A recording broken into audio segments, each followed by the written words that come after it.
Programang ito ay rated SPG, striktong patnubay at gabay ng magulang ang kailangan. Desidido nga si Supremo na iligtas si Amanda, pero hindi pabor si Berting dahil alam niyang uubusin lang sila nila Agustus.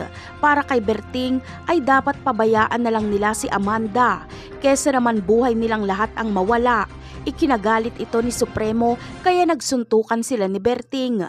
Aalis ng mag-isa si Supremo para iligtas si Amanda. Haharapin niya si Agustus. Hindi makakatiis sila Berting na pabayaan na lang si Supremo kaya sasamahan pa rin nila ito. Sa kabilang banda naman ay sinimula na nga ni Tanggol na hanapin si Ramon. Magkahalong saya at galit ang nararamdaman ni Tanggol. Masaya siyang makilala ang tunay niyang ama. Pero galit siya dito dahil pinagsamantalahan nito ang kanyang nanay Marites. Pero ang problema ay kung paano hanapin ni Tanggol si Ramon Montenegro. Alam niyang ito ang Montenegro na kakompetensya nila sa negosyo. Kaya naman, ang gagawin na lang ni Tanggol ay palakasin at palawakin ang kanilang negosyo na droga. Kailangan nilang maungusan ang mga Montenegro. At nang sa ganon, ay si Ramon na mismo ang maghanap kung sino ang leader ng sindikatong kumakalaban sa kanila. Sa ganitong paraan ay magkakaharap si Tanggol at Ramon.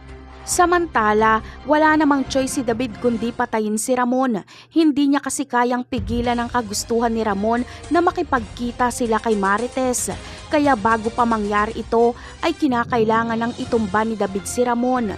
Pero magtatagumpay kaya si David o siya ang mapapatay ni Ramon?